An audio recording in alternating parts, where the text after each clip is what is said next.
So one of the things that I'm doing is I'm doing all the electrical myself. I have experience doing that in our other flip projects in this home build, but not like full on doing it all myself. So I have the diagrams from our local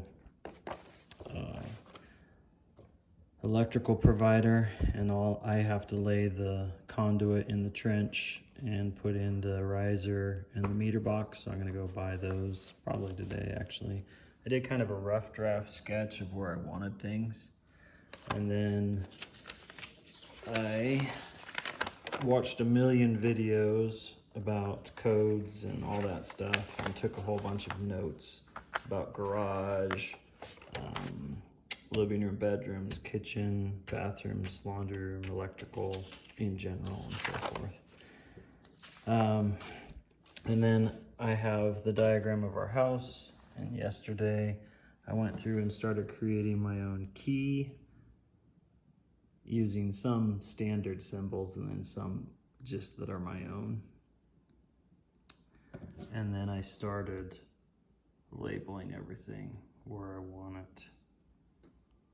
And since I'm putting it in, I can adjust this as I go, but it at least gave me a framework for what I want, and to make sure I'm covering all my bases between fans and even having a hot tub outlet for a future hot tub there and the wiring for it, and so on and so forth. So, and then I was able to take this and talk to my wife about what she wanted, and so there you go. Simple things like having an outlet under the front porch for Christmas lights with a switch, just all these little things. And so I'll probably add to or change some things on this as the days unfold, but probably within a month I'll be doing this. And then I started making my purchase list so I can go into the city and start buying the things I might need, from regular outlets to GFCI outlets to tamper resistant outlets, exterior outlets, and so on and so forth. The type of wire I'll need, I started listing that. We're doing cove heaters, which are these. And so I'm basing the lengths off of what's in our existing home, and then still doing some math there about how many I need and thermostats and so forth. So, and then I've got just kind of my cheat sheet notes for installation based on prior installs that just help me to remember basic stuff. A lot of it's in my head now, but just, you know, wiring four-way switches, same power box, and so forth. Just these basic diagrams are helpful to keep things straight. Some notes from the downstairs install I did on this house, and so forth. So one of the things I am doing with the electrical is I'm just going to replicate what we already had in place. So taking pictures of what we already have and basically ordering the same setup, and that'll be helpful for me.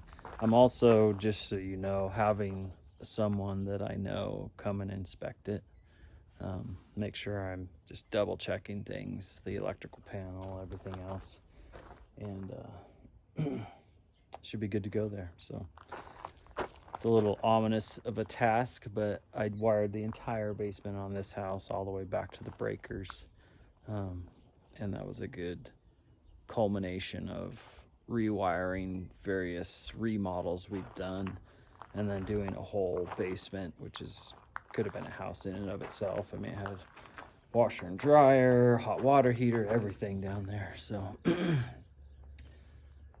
doing this house will be very similar. We have the electrical trench coming across. That's irrigation line for those spigots. And then our box is here. But our local power company came in and put this jump in for us. So ran some line from underneath it and come up. And this is our meter. And this meter will go to the house when they're done, from what I understand. Maybe not this exact meter, but it seemed like that's what he was saying. And then we have power. So we can run extension cords off this to the house for while we're building. So I bought 2 heavy-duty 100-foot long extension cords with some hubs, so we can run power and set the hub in there and plug a whole bunch of stuff into it. Coming back to this guy. That'll be handy, and then I'll take that out once the meter and power is up for the house. All right, so I ordered from our local telecommunications company, Silver Star, here in Star Valley, 90 feet of conduit so we can put in our high-speed internet access and phone line. We won't use their phones, but we'll use the internet. There's boxes out there in the corner by the power boxes. And so I'll run this in the same trench, 24 inches apart. And I just called them, and I went down there, and I actually happen to know the guy. Normally they'll have it ready for you, but I came a little early, and I happen to know him, so he did it while I was there. So it's a super cool guy. He cut it for me, and it's ready to go. So Wednesday, when the excavator comes, I'll have the electrical conduit, the telecommunications conduit, and we'll lay it and bury it and have it stubbed right there for them to hook up to down the road. So I'm using a combination of Home Depot and some wholesale electric suppliers, Platt Electric, I think, in Jackson Hole and Idaho Falls, to get my supplies. I grabbed all my outlets and light switches, and we started buying our recessed lights. We don't know if we're going to use these or not. And then a few other tools and so forth. And just this little load was $900, and I'm guessing a few more thousand for recessed lights and really the 12 gauge wire and then the paneling and stuff. So, steps. So I'm at Lower Valley Energy in Afton, Wyoming, where I live, and they provide the meter base, and I just had to come in and pick it up. And they provide the tape for me to bury the conduit. So I have all the piping to run the conduit with the metal riser. I'll show you that. And then I have to buy a disconnect. So I'm going to run back up to Jackson and get a disconnect if they have one. So, pretty simple process so far. I've never done this exterior electric part. I've just done the interior of the house, so it's all new to me.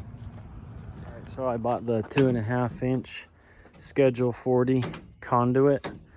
I bought 70 feet of it for this trench here. I just need to run it to here, and I'll stub it off and run it to the house along with the internet, high-speed internet conduit, so they can come back and put it in. And I ended up buying this at Ace Hardware. It's $50 a 10-foot length. It was more expensive at Home Depot. Maybe through a wholesale supplier I could have got it cheaper, but it is what it is.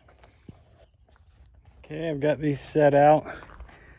Now I'm gonna start gluing from the house foundation back.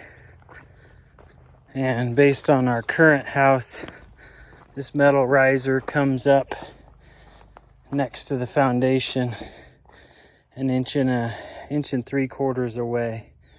So I'll put a 2x4 or something back in there and space it, and then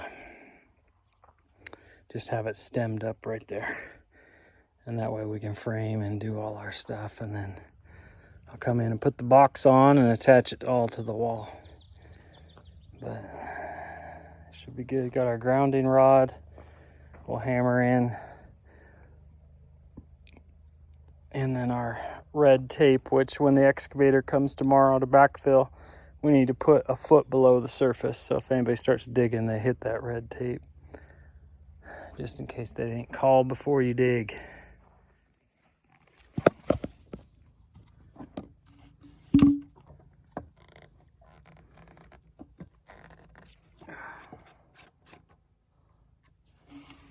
Purple primer.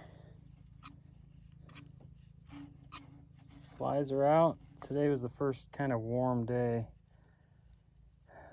Upper 70s, low 80s. And the flies are coming to say hello. I don't know if I can get this off. I might have to get a wrench. Whew. Yep, have to get some. All right, got him. Now I can open this rascal.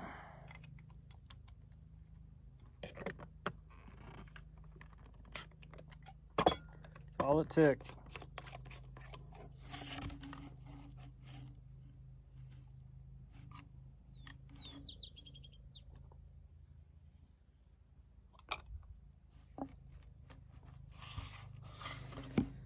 Okay, that's on.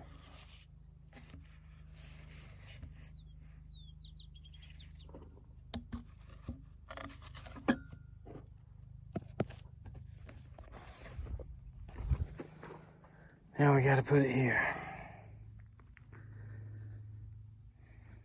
Working my way across. I might actually need 8 of these guys.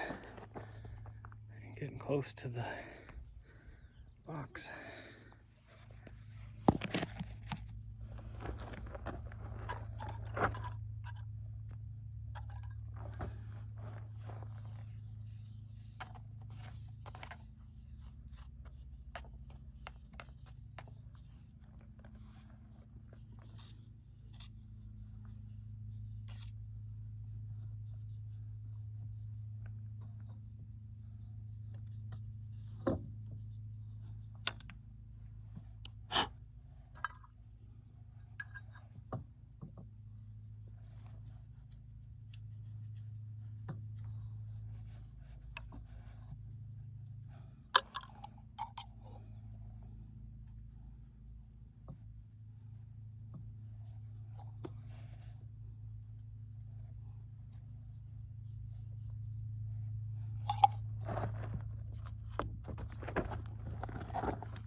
Okay, I think we're set. I'm gonna have him dump some road base in here and we'll set that tight against the road base, screw that in, and then get everything up and set.